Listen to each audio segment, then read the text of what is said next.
felt, thoroughly introspected life. And if I could now voice all the silences, both medical and personal, and reveal all the treatments, both physical and spiritual, then this story might help others. It might even prevent an entire condition. Part 1. Weeping. A hurtful thing hurts yet more if we keep it shut up, because the soul is more intent on it. Whereas, if it be allowed to escape, the soul's intention is dispersed, as it were, on outward things, so that the inward sorrow is lessened.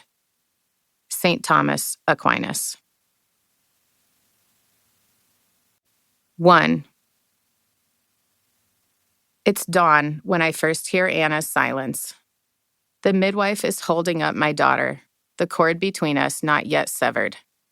She's fully formed but remarkably small, dangling in the first amber light of the sun. The tower of the hospital chapel is sounding out the tones of the 5:30 bell. My baby remains soundless, suspended. But she's alive, I can tell. She's looking at me intensely. She is black-haired and black-eyed. I know her name already. My husband isn't there. The midwife motions for my mom to cut the cord. My mom takes scissors to the bluish rope, then places my child in my outstretched arms. For a few seconds, I'm allowed to hold her to my chest, where I can feel the deep, repeating throb of a mallet hitting a gong. Then a doctor is called. Someone slips Anna from my hands. She's brought to the corner where people huddle over her. Towels jostle her form. Is she okay? I ask again and again. Then, like a pierced bubble, her scream breaks free and fills the room. She's okay, the doctor or the midwife says, but she's only 5 pounds. The space changes due to her sound.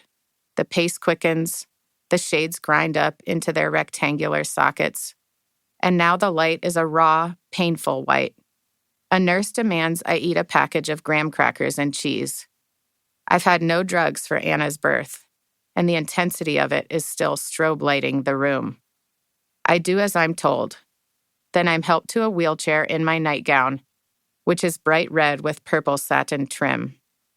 I look a little more regal than I'd planned for an event that has destroyed me like this. The nurse brings Anna to me, swaddled. Her hat is too big, with tiny stripes and an oversized bow.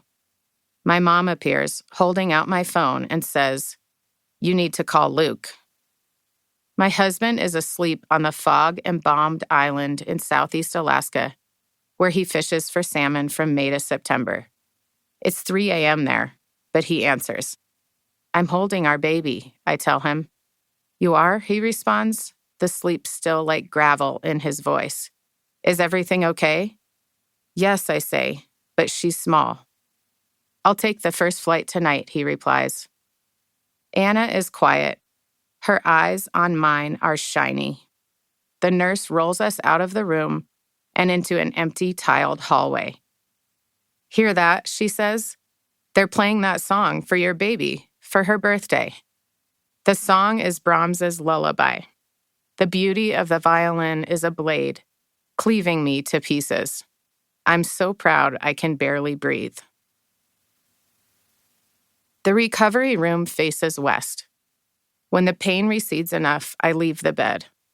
I sit in a rocking chair by the window and look alternately at the bruise-colored line of the Rocky Mountains against the sky and Anna's brand-new, moon-white skin. Her head is the size of a grapefruit, still wet. Her hair is matted down in tiny dark swirls, and her eyes, in this light, are magnificently deep and huge, with tentative rays of gray reaching from her pupils into an oceanic blue. During those first newborn hours when babies can be spacey and sleepy, Anna stays awake. There's something different, even foreign, about this child, like she might contain something that isn't quite ours. Luke calls again. He's on his boat now, squeezing in one last day of fishing so we can afford for him to come home. I can picture him in his orange fishing overalls.